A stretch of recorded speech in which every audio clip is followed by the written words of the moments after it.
Habari za wakati huu. Leo nimekuandalia namna ya kuangalia matokeo ya darasa la 4. Jinsi ya kufanya, nenda kwenye search engine yoyote kwenye simu yako. Mimi napenda kutumia hii ya Google Chrome. Utaigusa wakati internet iko on. Baada ya kufunguka utatype neno NECTA. Utaandika neno NECTA kwenye hiyo sehemu hapo pa kusearch.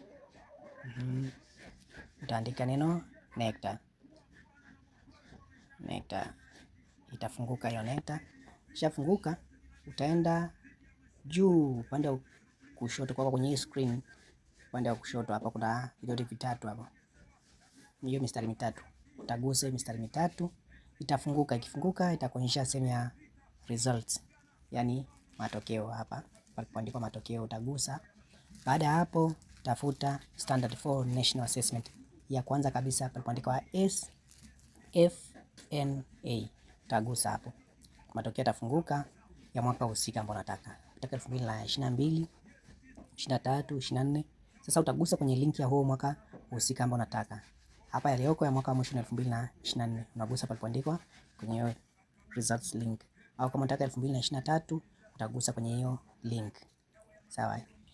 Kwa hapa tukigusa hiyo link hapo itatuonyesha mikoa. Itatuonyesha mikoa hapo kwamba utaangalia wewe uko mkoa gani. Kwa mkoa wa Arusha, Dar es Salaam, Dodoma au mkoa gani huko. Acha mimi niangalie ya mkoa wa Arusha. Hapo mkoa wa Arusha tagusa hapo penye mkoa wa Arusha. Wilaya sema Arusha jiji au Arusha CC ya kwanza.